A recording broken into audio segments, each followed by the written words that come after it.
moi je reprends un élément qui est sensible, parce que là je fais la part des choses, un élément qui est sûrement sensible au nombre de médecins gynécologues compétents, c'est le taux de mortalité maternelle, parce qu'il est démontré que maintenant, au fur et à mesure qu'on a des gynécologues, au fur et à mesure qu'on peut agir de manière efficace sur ce taux-là. Je vous rappelle aussi, quand la Tunisie a fait sienne de ce qu'on appelle les OMD, ce sont les objectifs du millénaire, elle a signé de toute façon la convention, et on a signé quelque chose en 2000 pour dire qu'on peut réduire de 75% la mortalité maternelle.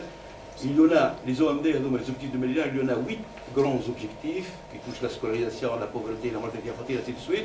Le seul objectif qu'on risque de ne pas atteindre, c'est la mortalité maternelle. Et elle est très sensible, effectivement, à la démographie médicale, et particulièrement la présence des gynécos.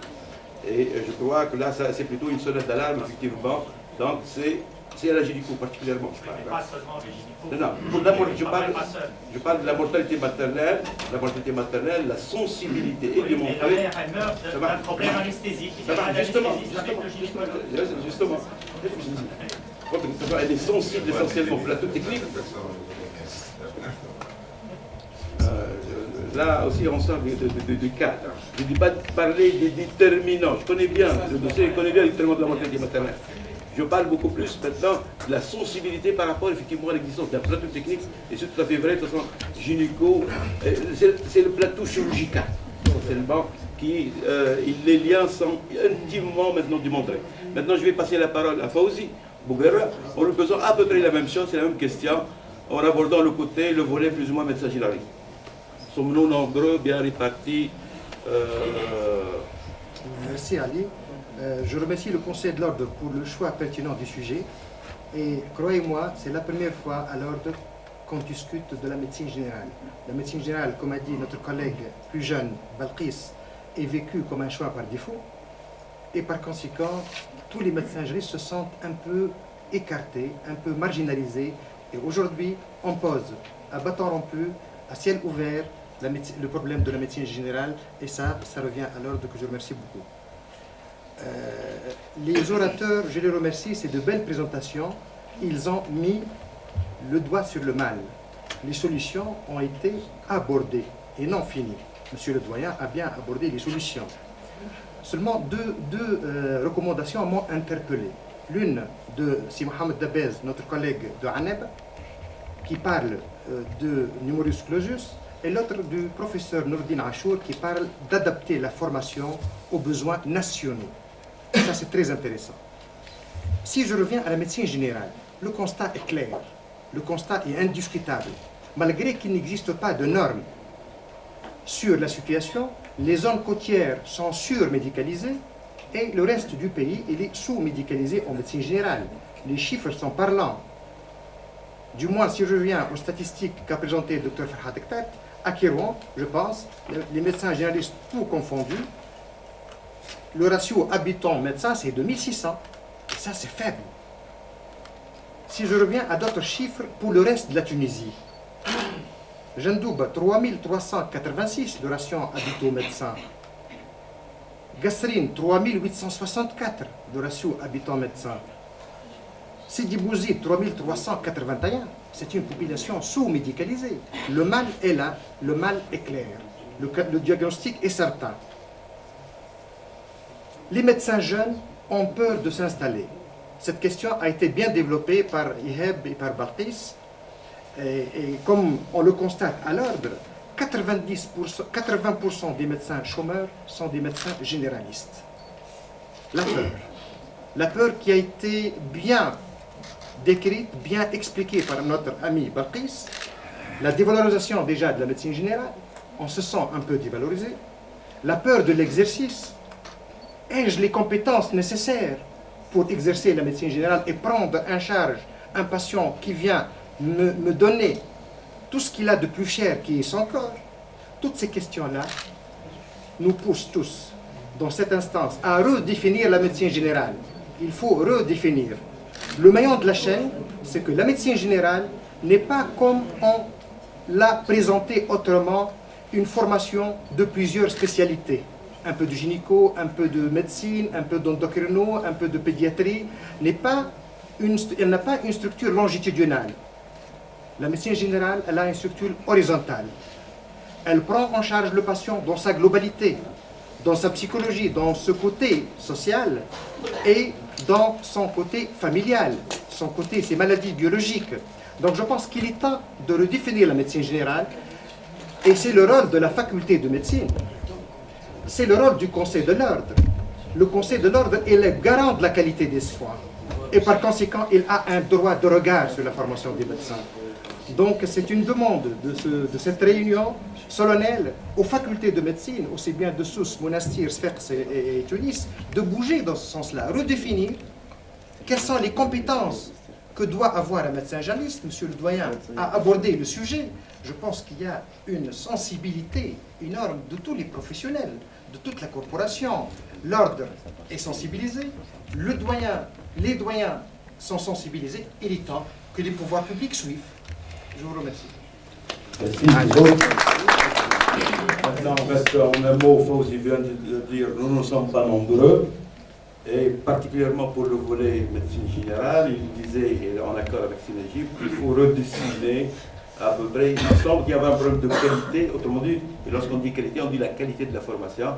Et là, il y a un travail notamment à faire à ce niveau-là. Je crois que c'est ça l'idée essentielle. On est mal répartis, je crois, à l'exemple, de toute façon, qui a été évoqué par Sylvain, est frappant. Des spécialités, je dirais, où il n'y en a pas du tout, ou presque. Donc, à l'échelle, dans pas mal de régions au niveau de la République. Malgré tout, il y a des difficultés d'installation. Maintenant, à peu près, chaque chose que on va essayer de vous donner la parole pour essayer tout simplement d'enrichir et d'apporter votre contribution. Et à la fin de cette table ronde, en fait, il y aura à peu près, je vais demander à Fouad, déjà ça a été déjà dit, qu'il y aura un certain nombre de recommandations. Vous voyez que le comité national actuellement qui se réunit, il nous le dit ce matin, il a commencé par nous dire, après les données, parce qu'il préside une commission nationale. Et donc, on peut enrichir, je donner le débat en leur donnant les recommandations de cette table ronde. Enfin, donc, je vois beaucoup de mains levées. Je vais commencer par Sibachir, à tour de l'Europe qui va. C'est ça. Monsieur le Président, ok, Sibachir, c'est pas ça. بعد سي توفيق. بعد on dit. بالعباد نتكلموا زاد Ok. On aura le temps de donner la parole à tout le monde. متعرف فما ماتش واحد عباد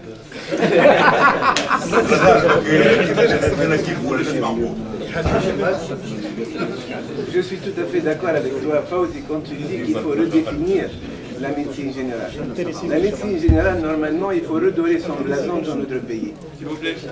Et la formation est le premier jalon de cette redéfinition et la faculté doit donc jouer un rôle très important. J'ai bien écouté si Najib. Mais ça m'a si Najib, redéfinir, d'accord, mais Barabbi ne pas s'autosatisfaire. Parce que trop s'autosatisfaire, c'est faire un discours politique. Il faut voir les choses comme elles sont. Certes, nous voyons des prouesses, nous voyons des médecins qui sont très très bien formés chez nous. Mais malheureusement, c'est l'arbre qui cache la forêt. Mais cette forêt, c'est cette médecine générale dont vous parlez. Le médecin, l'étudiant en médecine, il opte toujours vers la spécialité et va vers... il prépare son concours de résident. Des stages bidons, ça c'est connu, et c'est lui-même qui choisit cela pour pouvoir faire ses révisions, et un absentéisme, et puis c'est l'échec. Et il se retrouve face à un patient qui ne sait pas saisir, qui ne sait pas bien est traité, c'est tout à fait normal, vu que cette formation est une formation tout à fait théorique et qu'elle a été loin donc, du malade, et notamment le malade de ville, loin de la médecine de famille. Il est mal formé, donc au point de vue prise en charge clinique, prise en charge sociale, il est mal formé en ce qui concerne la gestion de son cabinet, il est mal formé en ce qui concerne tout ce qui est sécurité sociale, tout ce qui est CNAM, tout ce qui est judiciaire, tout ce qui est réglementation. Moi, je pense qu'il faudrait revoir tout cela pour que notre médecin soit outillé, bien outillé, à pouvoir, surtout dans le cadre de la médecine libérale, à pouvoir exercer.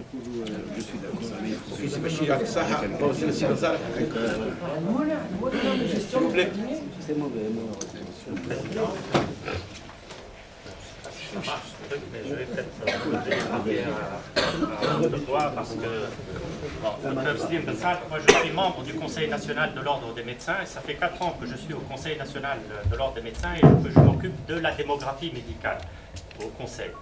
Donc au niveau du site, ça c'est une information parce que vous avez tout à l'heure dit qu'il y a un petit canevas pour l'installation qui est effectivement dans le site, qui n'est pas tout à fait complet, mais on a essayé de mettre les principaux points pour l'installation. Il y a une autre chose qu'on a faite sur ce site, c'est qu'on a fait la carte de la Tunisie. Et j'ai essayé au niveau de la carte de la Tunisie, vous cliquez sur source et vous pouvez trouver le nombre de cardiologues qui sont installés dans le privé et dans le public. Pour quelqu'un qui veut s'installer, il va retrouver, par exemple, qu'il y a 50 cardiologues dans le privé et 20 dans le public. Donc ça, c'est une donnée. Mais malheureusement, les médecins ne nous donnent pas toutes les données pour avoir complété nos informations. Il y a un problème d'adresse, il y a un problème de téléphone, il y a un problème de mail, tout ça. Donc on n'arrive pas à avoir un mail pour les gens, pour essayer de communiquer avec eux. Je peux vous dire qu'une information qui est donnée par le directeur de la CNAM récemment, qui dit qu'il y a 17% des médecins qui sont informatisés, qui ont un outil d'informatique, ce qui est très peu pour la Tunisie. Si on veut évoluer, il faut déjà améliorer ce truc-là. Alors, je veux revenir à l'arrière et pour dire quelque chose de très important, je crois que les gens qui ont choisi médecine, il y en a peut-être 50% qui ont choisi la médecine pour la médecine, et il y a 50% qui ont été mis dans ce circuit à cause de leurs moyens, etc. Je pense qu'il y a un problème. Il faut réformer le choix universitaire.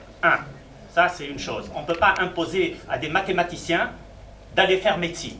Pourquoi pas les littéraires? Pourquoi? Les littéraires peuvent être d'excellents médecins.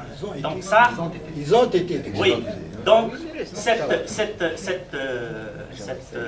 façon de choisir son cursus dans la vie est un petit peu, pour les médecins, dramatique. Alors en plus, c'est des gens qui ont 17, 18 et 19 de moyenne, bientôt 20 de moyenne, qui choisissent la médecine.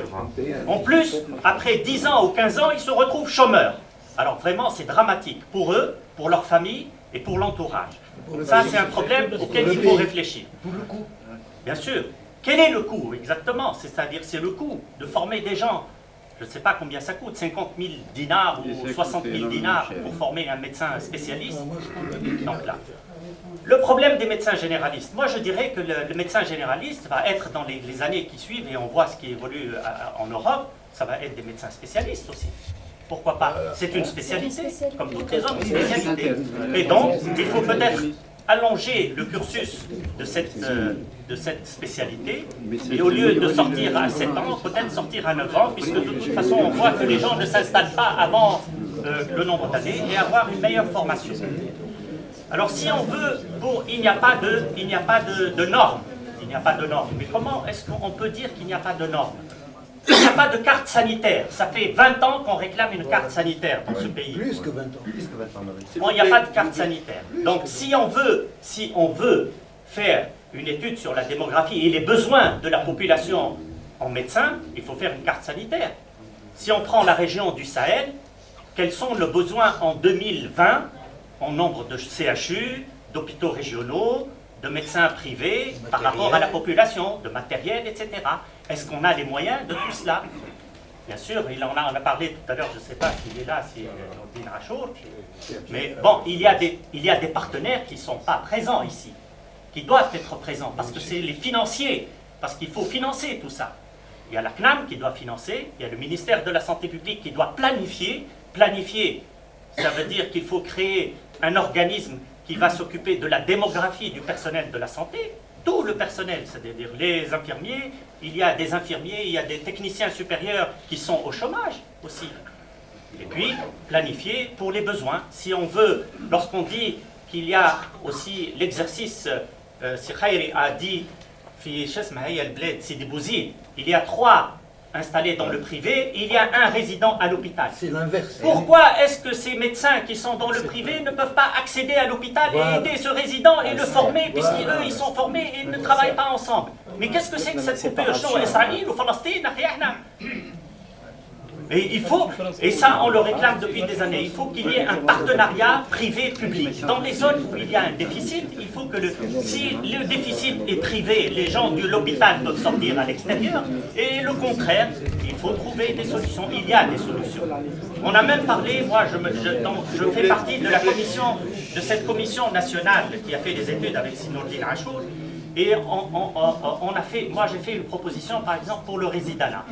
Il ne faut plus que le résidanat soit un résidanat national. Il faut faire des résidanats régionaux pour essayer de maintenir les gens qui sont dans les régions dans leur région. Et il faut éventuellement la bourse pour les étudiants en médecine, il faut qu'elle commence au niveau des études de médecine. Peut-être trouver un moyen de donner des bourses à ces gens-là pour qu'ils restent, qu'ils se maintiennent en place.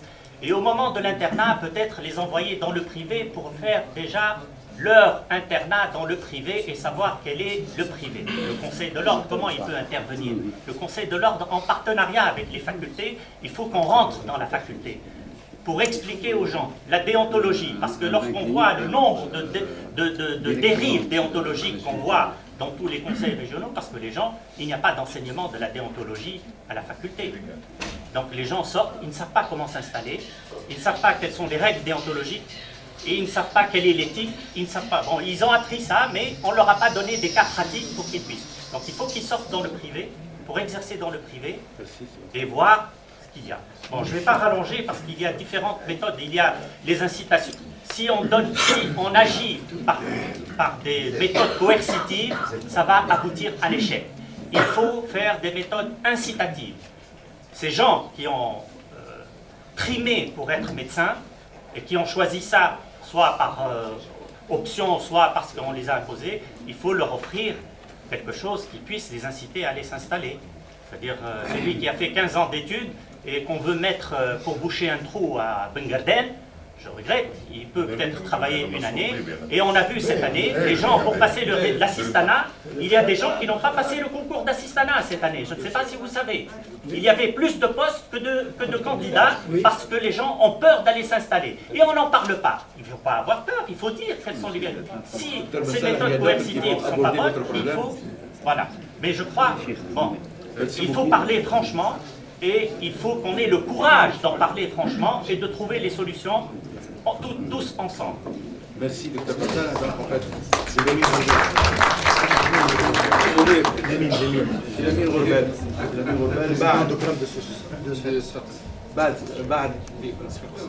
بعد علي وبعد عدادي.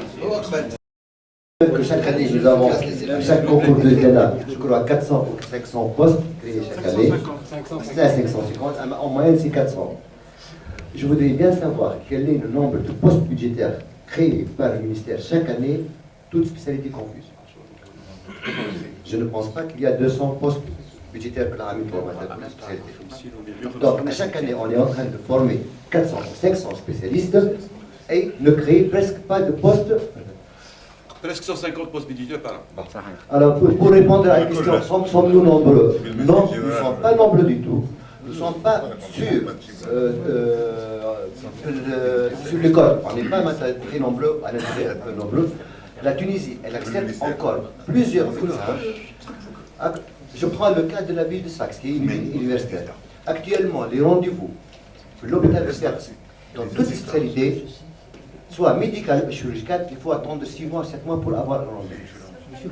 C'est un CHU qui est super débordé.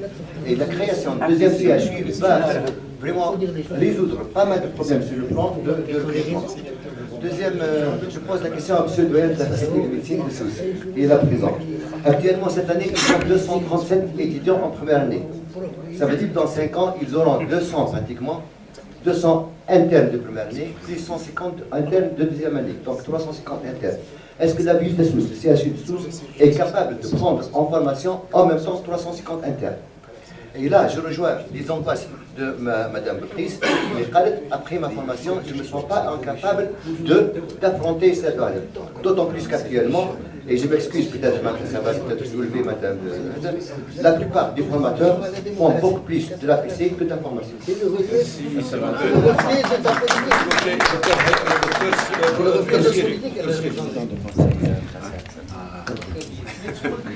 Merci. Je voudrais tout d'abord remercier le CROM d'avoir organisé une telle réunion.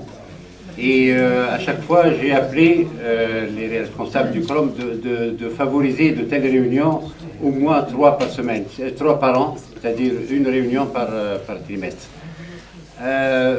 Pourquoi? Parce que j'ai été très interpellé par l'intervention du docteur Hasnaoui. Ça permet aux différents médecins spécialistes, plus âgés, moins âgés, de confronter leur expérience, de parler ensemble. Nous n'avons pas un lieu où on puisse échanger. Le médecin, c'est vrai, le médecin est un coureur solitaire et ce n'est pas très bon pour la profession. Et puis nous avons besoin, chacun d'entre nous, d'être réassuré dans son métier et de parler de son métier et d'avoir l'expérience de ses aînés. Alors, pour rassurer Mme Hasnaoui, je vais lui dire que le médecin, même s'il est spécialiste, même s'il a beaucoup d'expérience, on ne maîtrise jamais rien. On ne maîtrise pas même sa spécialité. Et c'est ce qui fait le stimulant de notre métier. C'est qu'on se pose toujours des questions et on peut parfois se tromper. Et c'est ça qui est intéressant dans notre métier. Ce n'est pas un métier stagnant, un métier mort. C'est un métier vivant parce qu'on a affaire à des vivants qui sont en danger de maladie. Alors, je propose une des solutions, c'est que le système de parrainage, c'est-à-dire que pourquoi est-ce que le Conseil de l'Ordre ne favorise pas un système de parrainage, c'est-à-dire que les jeunes peuvent avoir un lien avec quelqu'un avec lequel ou laquelle ils sympathisent pour pouvoir s'entraider. J'ajouterai également que pour se rassurer, il y a le système de la formation permanente. Et ensuite, que le médecin ne guérit pas toujours. Et la devise médicale, c'est guérir, soulager ou ne pas nuire. Et même quand on ne sait pas, il y a des possibilités de savoir. À la limite, il faut essayer de soulager le malade et ensuite connaître ses limites pour passer la main à un plus expérimenté. L'autre question que je voudrais soulever, c'est le problème du numerus clausus. Il est vrai que, comme l'a dit notre collègue de Haneb, qu'on ne peut pas se permettre, on n'a pas le luxe de se permettre de fabriquer des chômeurs de luxe. Ce n'est pas possible. Et d'où la nécessité d'avoir des normes. Si Nourdine Achour a dit qu'il est difficile d'établir des normes, je crois que même si c'est difficile d'établir des normes, il faut le faire. Il faut le faire en fonction de plusieurs critères que l'on choisit, notamment la demande, l'offre, les résultats de ce que l'on offre, et tenir compte finalement de plusieurs critères sur le plan local et national.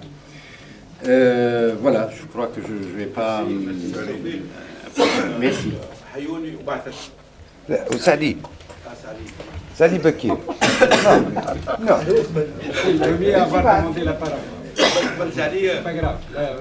Merci. Je vous remercie d'abord d'avoir pensé à moi. J'étais parmi les rares personnes à ne pas m'avoir oublié. J'ai tout fait pour me faire oublier, mais bon. Alors, je vais dire moi mon impression. C'est marrant parce que, je ne sais pas, Alice, tu te rappelles, c'était à tout début. C'est en 90 qu'on avait une réunion à la faculté de médecine de Monaco pour évaluer ce qu'on avait fait dans notre formation. Et j'ai l'impression exactement qu'on est en 1990. C'est-à-dire que notre politique de santé reflète notre politique générale. Aucune évolution. Bien. Alors, je dis que sur le plan de la médecine, il y a un truc que j'ai beaucoup réfléchi ces temps-ci depuis la retraite. C'est bien, c'est extraordinaire la retraite parce qu'on se met à devenir un peu plus intelligent en principe. Mais aussi, il faut savoir ne pas radoter.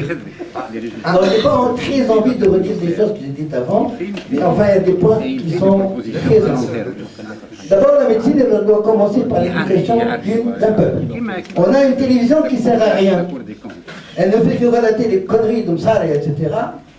Je ne sais pas combien de Moussala il y a par jour. Peu importe. On n'utilise pas la médecine. Puisque ta spécialité est un indicateur extraordinaire, dis-moi, dans la fac, c'est une question d'éducation et de formation. Dans ton service, combien fais-tu de dépistage de cancer, aussi bien sein que col de l'utérus, entre étudiantes et médecins femmes, de source? Combien? 1 pour 1000, max 2%. Quand je dis à une femme médecin jeune qui me dit tu as fait un dépistage, est-ce que tu as fait un frottis? Non, c'est extraordinaire. Alors que nous, on a la réputation d'avoir des cancers très jeunes. C'est les femmes très jeunes. On a vu des cancers du sein à 18 ans, c'est dramatique. Bien. Alors c'est une question qu'il faut se poser. Quel est le rôle du ministère de l'Enseignement, de l'Éducation, de la télévision, de l'information dans ça? On fait très peu de choses. Bien. Maintenant, il y a un truc où je ne suis pas d'accord et où je vais revenir pour ça, parce qu'en 90, on m'avait donné comme thème, justement dans cette réunion, de parler des spécialités. 95, c'est la deuxième, je suis plus jeune. Alors, moi j'avais commencé par dire, avant d'arriver aux spécialités, il faudrait évaluer la médecine générale.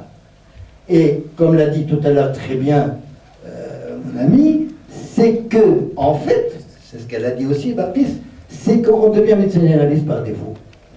Alors, on en sortira de point de vue médecine générale que le jour où on aura une médecine familiale comme spécialité.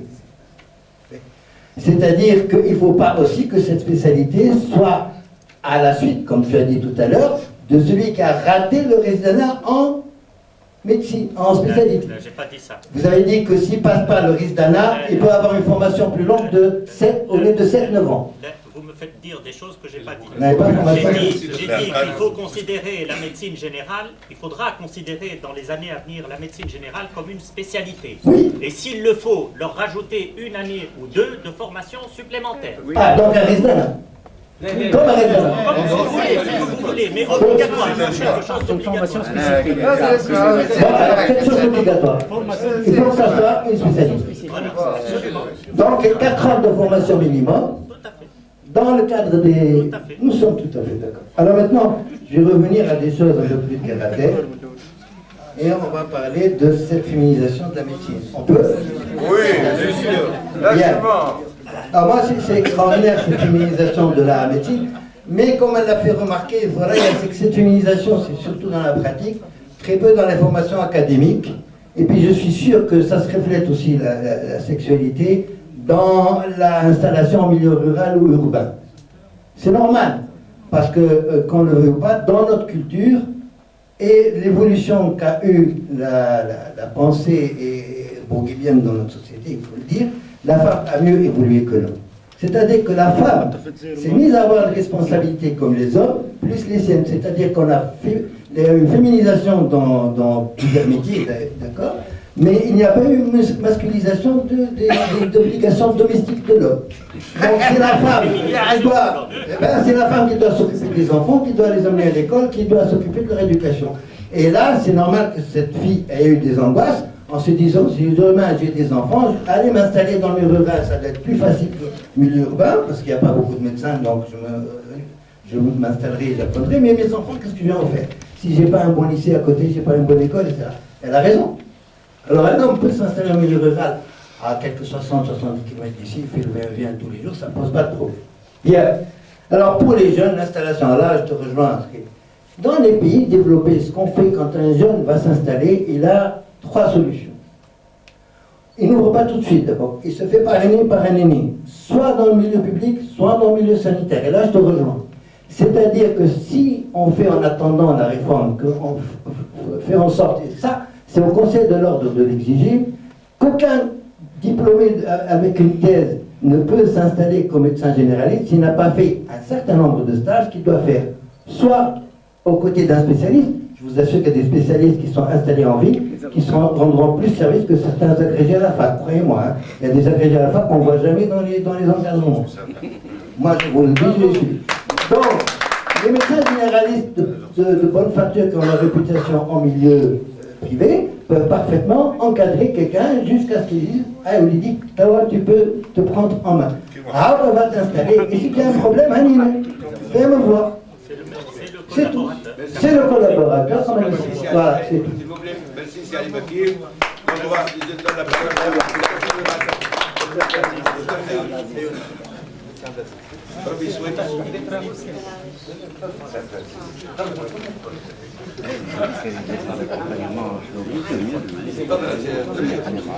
Je ne vais pas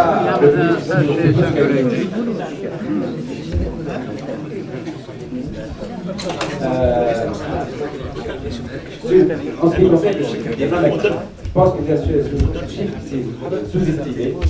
La preuve, docteur a jusque-là fabriqué 5 positions. Il y a 2800 qui sont ont été eu de thèse et les 2200 où est-ce qu'ils sont. Actuellement, c'est sûr que ce n'est pas des gens qui ont raté leurs études, ils ont terminé, mais ils n'ont pas fait de thèse. Donc c'est des gens quand même relatifs. Et puis il y a certainement des gens thésés mais qui ne sont pas inscrits. Deuxième point, je voudrais revenir sur un point plus simple. Je pense qu'on est en train de tourner en rond. Il est évident que le nombre d'étudiants actuellement admis dans les facultés de médecine chaque année doit absolument être contrôlé. Ça a un impact immédiat sur la formation. Quand vous avez des groupes, des sous-groupes, en même temps on encourage l'enseignement par groupe, mais quand on fait l'enseignement par groupe à 40 ou 50 étudiants, c'est pas loin de l'enseignement à l'enfant. Donc déjà, ça c'est un point négatif de ce numerus clausus, il faut absolument le contrôler. Et deuxièmement, ça va de soi, ça fait exploser un peu la démographie médicale. Troisième point, le ministère est en train de chercher des solutions pour pallier un peu à ces déséquilibres régionaux flagrants, aussi bien en matière de médecine générale qu'en matière de spécialistes. Et je pense que même avec la motivation qu'ils ont mis pour les spécialistes, les primes, les 2 après-midi du privé, ça a amené à des dérives très très graves. Et actuellement, ces gens-là, soit qu'ils quittent dans le privé quand on les emmerde, soit qu'ils ne font pas leur boulot à l'hôpital, et ça reste un problème encore plus grave. Pire encore, maintenant, on oblige les assistants à aller dans des gens dites soi-disant pas très médicalisés. Et la conséquence immédiate cette année est les gens fuient le concours d'assistanat. Donc la lésion est double. On laisse les CHU et en même temps on laisse ces gens-là parce qu'un assistant il va aller une année pour Calbou, de toute façon il va être présent une fois par semaine, il va toujours s'entendre avec les autorités sanitaires locales pour ne rien faire. Et en sachant qu'il attend que l'année se termine. Et ça va devenir le cercle vicieux pour même chez l'assistant, beaucoup de filles refusent d'y aller et même les garçons ne veulent pas y aller. Donc je pense que c'est une solution qui doit être révisée. La féminisation, je pense qu'on s'agit trop autour de ce phénomène. Il faut voir les conséquences. Ça devient un phénomène naturel. De toute façon, on va vers la féminisation. Ce n'est pas la peine de dire les hommes, quand ils parlent, ils s'excitent un petit peu. Moi, je dis qu'il y a 2 conséquences. La première, ça va encore aggraver le déséquilibre entre les régions. Et deuxièmement, ça va priver un peu beaucoup de spécialités, parce que les spécialités chirurgicales, orthopédie, urologie, réa, anesthésie, les femmes n'y vont pas. La relation entre secteur public et secteur privé. Là, je vais citer un truc d'histoire. Moi, quand j'ai appris ma médecine dans les années 80, au CHU de Khachel, nous avions d'excellents médecins de libre pratique qui venaient nous encadrer tous les matins, qui passent 2 à 3 heures, et on a appris notre médecine. Si le Habi est là, si le Jmour est là, de gens qui venaient 2 heures par heure. La faculté, à l'époque, il y avait peut-être 15 enseignants. L'encadrement était bien. Maintenant, on a 300 enseignants et tout le monde se plaint de l'encadrement. Donc, il y a un problème. Et puis, je vais terminer là-dessus. Merci beaucoup.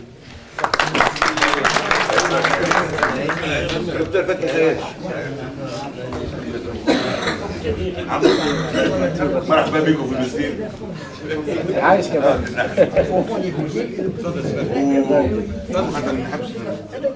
خاطر نتكلم سي بكير كبيرنا ما يجي نسمعوا بالنسبه لك. دونك انا خلاني سي بكير حاجه خاطر كنت احنا في عالم المعلومات وفي العالم الانفورماتيك يظل لي احنا مازلنا الديسكو خاطر بكري خلينا نعرف الديسكو مجروح تبدا الديسك كما قال سي دكتور بكير احنا يقول لي مازلنا في حكايه الديسكوات وقاعد نعمل ديسك مجروح سي لي ميم ديسكور دوبي زاني 90 وساعه اللي يحضر وراح نعمل كونفيرونس دوله وراح في 95 Et ça, c'est malheureux. C'est pas l'État اللي عملوها اللي قلقني أن قاعدين في نفس الحكاية وفي نفس غناية ديمقراطية على الأطلال. نفس ليزيكزامبل ونفس أنا راكي ريت الأخت بلقيس نذكر لو ميم ديسكور كي كنا مغروب الميدسين جينيرال لو ميم ديسكور ليكزامبل كومبيدو كيفاش كذا دونك سي سا كي مو في مال كي لي شوز نون با شونجي. Et ça, c'est très اللي قلق. ثاني حاجه اللي اخونا نجيب والمجموعه اللي معاه السياسه باهيه، لكن تقول لي راحنا احنا دو بوان بورتاسيون سي لا تيت دو ليزيبال. صحيح اون اكسبورت كي انتريسي فليو عباد شويه مجموعه صغيره السكاج كما قال لا فوري يسا ما يلزمكش احنا بيدنا نعملوا ديسكور برا كان، اما بيناتنا ما نحكيوش على الاكسبورتاسيون باسكو سا كونسيرن كو كيلكوزان دي واحنا ولينا باش نرجع للشوا دي ميدسان. العباد دخل الشوا دي ميدسان اكوز دو ليماج دو مارك، يقرا باش يعيش يبدل حياته، حتى اللي اصله جاي من المناطق النائيه رافض هو يقرا الميدسين باش ما يرجعش المناطق النائيه وتحب ترجعه، سي با بوزيبل. كبرنا عليها ما عادش كل عام ترجع سي با بوزيبل. خاطر ليماج دو مارك خاطر راه فيها الطبيب يلم الفلوس الكذا سا شونجي. يلزم الحكايه هذه تتبلور وتبدا واضحه لي شوا كوز دو سا. وفي حكايه لو شوا دو ميدسين لورونتاسيون لي جون شوازيس او شنو شويه سياسه. سيد وزير التعليم العالي il a bien dit il y a 2 jours les gens choisissent le métier جماعه 18 ou 19 dans d'autres pays. Celui qui a 18 ou 19 يساق عليه باش يعمل ميدسين. علاش؟ على خاطر الميدسين سي لا سول فيليير سور باش يكمل قرايته. عندي بنتي في ليباست 19 موان وصاحبتها عدات هتكوهم اللي خربوا ils ont abandonné. Les gens ne veulent plus aller en général. وداير الدولة elle va changer le système de rotation في الجنرال. Vous allez voir que la rotation va changer. خاطر يمشيوا لها باسكو une filière sûre ما فماش روتو كونكور. فماش على كان يمشيوا لها ميدسين. Donc le système de rotation doit être revu pas uniquement pour la médecine, pour l'ensemble, soi-disant des grosses têtes. ونحكيو على l'image de marque ونعاودوها l'image de marque. احنا بدنا l'image de marque de soi-même ما عندناش. والإيماج دو مارك تاع البوبيلاسيون ما فماش. والإيماج دو مارك تاع السيستم آخر البرويطة الميدسان جينيراليست. فهمت؟ وديما لو بوان تو بوان ونزاو. وثاني حاجة نرجع الفورماسيون. إذا au niveau de la formation إذا au niveau de l'enseignement قدام l'infractus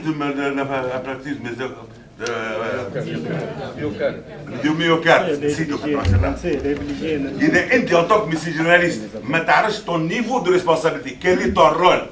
إذا تقرا عند كارديولوج تحب يرد الكارديولوج، تحب عند جينيكولوج فقت لي شرح يرد الجينيكولوج. وديما نحكي حكايه حلوه برشا كنت مع ليزاتير يعديو ستاج سي خيري يكون كان السيد اللي جاك عندك في الستاج كان يعمل البيدياتري ستاج اللي قبله في البيدياتري الصباح 8 بتاع الصباح كي ولا عندك باش يخرج تخرج المريض شامل يجيبوا كل انترن نتاع البيدياتري ما عندوش 4 سوايع والسيد اللي بحداه عدى 4 جر ينا با دور تسدي. يعني لا لوجيك حتى لونسينيمون نهار الاولاني ما با 4 اور نجيبوا واحد من البيدياتري باش يصحى السورتي دو بيبي وعنده بحداه عدى 4 شهور ما يصحاش. يا يفو ريفوار كي نقراو لا فاكتور دو ميوكارد ولا اشتياق نقولوا ريسبونسابيلتي تاع تي 3 معناتها موجوده في كندا سي علي قرا برشا وتبع برشا. تي 1 تعمل كان ديبيستاج. Et le cancer, ce n'est pas les spécialistes qui vont le faire. C'est les médecins. Il ne faut pas se leurrer. Et quand في الديبارتمون سي كومينيتير تعطيهم باش يعمل المريض ما يعرفوش ولا ما يعرفوا. ما يعرفوش. وسي فرحات قرا في بلاد يعرف. On fait une spécialité omniparticienne, ici au carré des médecins de libre pratique ou un stage de libre pratique. Donc la formation de base. وثالث حاجة on est en train de former, après on va en train de chercher où boucher les trous. Faut faire l'inverse. شنو هو البروفيل de la population تاعنا؟ Quel est le profil de notre population? البوبيلاسيون تاعنا في l'an 2020 ولا 24 شنو هو البروفيل الباثولوجيك نتاعها؟ الديموغرافيك نتاعها. Et en fonction de ça Quels sont ses besoins? احنا كيفاش نعملوا تو سبيسياليتي؟ حل البوست. خداش السيرفيس الفلاني يقبل من بلاصه. مش كومبيان انا بزوان. خداش يقبل من بلاصه. Et ça, c'est un défaut. احنا en tant que médecin généraliste يحكي عن البريفي. وقت عملوا l'unité de médecine générale في 94 عبد الله بشير حتى الهج. كي ندخلوا احنا الميدسان جينيراليست اللي اون تران دومكادري لي زانترن خاطر يترفعوا الاساتذه الجامعيين ونقعدوا الصباح ماشي ولا عشيه مش الفاكولتي. جمعت وسا سي لي دو السيستم دو سونتي جمعت الفاكولتي جايبهم هذوما لي ميدسان في الديبارتمون سي الكومونتير وش قعدهم 6 بتاع العشيه وتعرف يعني عشتها وجماعة السونتي دو باز مدام ثوريه انا غالب ما عرفتكش من لبست الفولار ما عرفتك سامحني انا غالب انا الفولار من نتسكر خليني سالي يفرح بكم سالي يفرح بكم انا عم نحكي نصبر مش عامل ناحيه لا الانتساس مش نتبع خليني نشوف بارونتيز وجماعة السونتي دو باز يقول له جايب اليونيفرسيتير ما يدخلوش مستشفياتنا ما تحدش يعني قعدنا لا بين الجندرمية ولا بين الفلاكة لا هذا ما يحب ولا هذا ما يحب حتى الأيس من الأيس كادر ما كان ثانيين يعني فولو فوار عاودوا خاطر انت بلاد البلد ما عرفت برشا من هذاك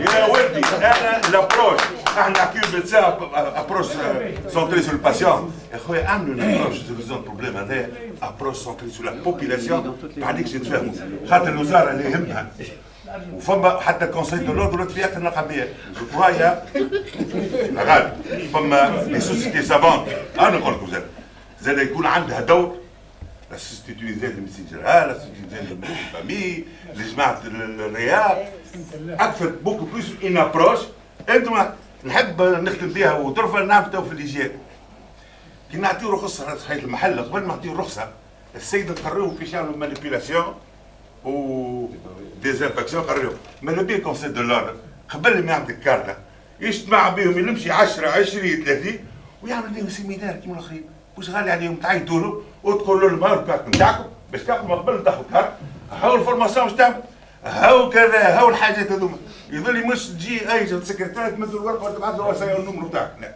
ماذا بينا خرجوا عيطوا لهم تلموهم بال10 تلموهم بال20 تلموهم بال30 تلموهم وقولوا لهم الواجبات وحقوقهم ونكتفي بهذا القدر. Très bas, avec son style, le style de Fatih. Mais les remarques en fait qu'il vient de dire, je dirais que très judicieuses, ils viennent réellement de la réalité de terrain. Donc il faudra réellement en tenir compte. Mais encore une fois, je le connais très bien, donc il ne faut pas... Non, ce qui est très important, c'est de profiter de la présence des gens du Conseil de l'ordre. C'est au Conseil de l'ordre de définir une politique de santé. Il ne faut pas laisser les trucs techniques aux politiciens, jamais. Donc, on est tout à fait d'accord. D'ailleurs, parmi les rares conseils, là on essaie de poser... كرم اسوس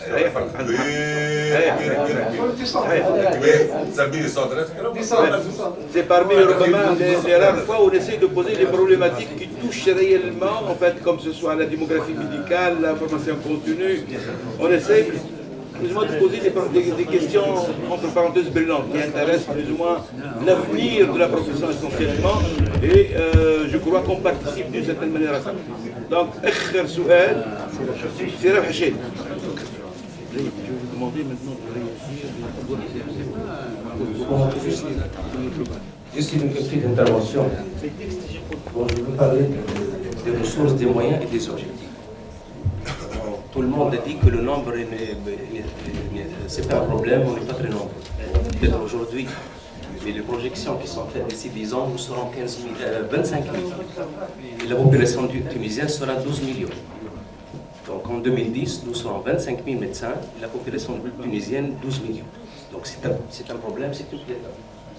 Donc comment utiliser ces moyens et ces ressources.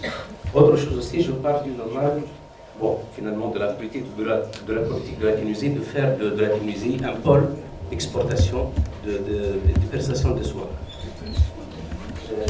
Bon. Qu'est-ce qu'on va faire? Là, on passe à la qualité. La qualité de la médecine générale et la médecine spécialisée. La médecine générale, tout le monde a dit qu'on est généraliste par défaut parce qu'on n'a pas réussi le résident. Il y a déjà 8 ans, j'ai participé à un séminaire, aussi Mohamed Guediche, il était là, et puis il y avait le ministre, je ne sais pas qui. Ils ont parlé de la formation de la médecine générale. Bon, tout le monde a dit un master, une spécialité, une formation spécifique de 2-3 ans. Finalement, où on est dit, on s'en a attaché. Maintenant, on parle d'une année et on n'a pas trouvé de problème administratif et financier pour continuer cette 8e année, bien 7e année, bien 8e année de médecine générale parce qu'il faut payer les internes. Il faut. Donc jusqu'à maintenant, on n'a pas trouvé la solution. C'est évident que la médecine générale, bon, moi j'ai fait la médecine générale parce que j'ai aimé faire la médecine générale, j'ai eu mon temps pour la formation. Mais maintenant, les jeunes ne peuvent pas faire.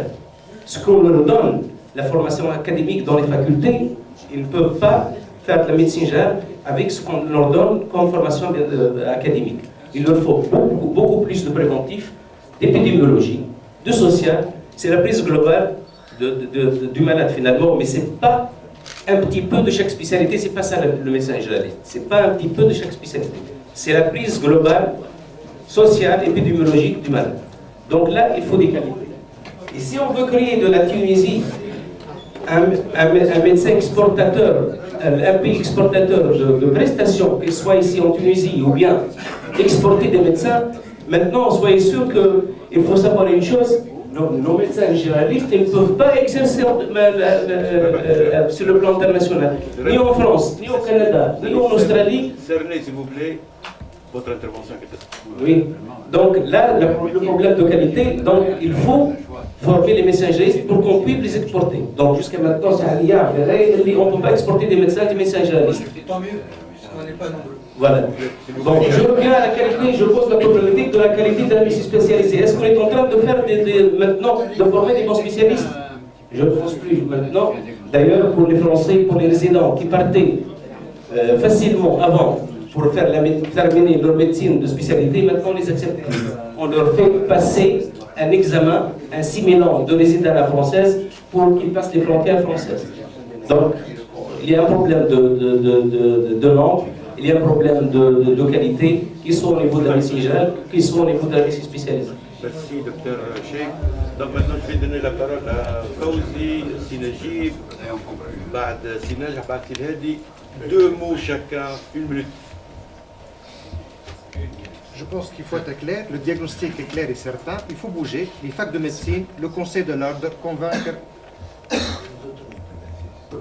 Donc le diagnostic est clair et certain, le conseil de l'ordre doit bouger, les facs de médecine, pour convaincre les autorités de tutelle pour une réforme de l'enseignement médical, laquelle réforme proposée par les professionnels.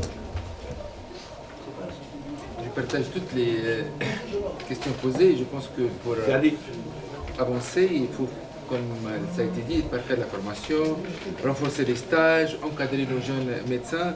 Et justement, nous avons tout un système de réforme qui est mis en place depuis 2006, mais qui n'a pas été appliqué jusqu'à ce jour. Nous luttons ensemble et nous faisons ensemble à ce que cette réforme ait lieu et rapidement sera appliquée, Inch'Allah. Il y a quelques difficultés, c'est vrai, je ne vous cache pas, mais je pense que l'avenir, c'est cette réforme, former des médecins de famille à la hauteur des besoins du pays et selon les standards internationaux. C'était l'objectif de toutes les 4 facultés. Je pense qu'on y arrivera, Inch'Allah, pour bientôt.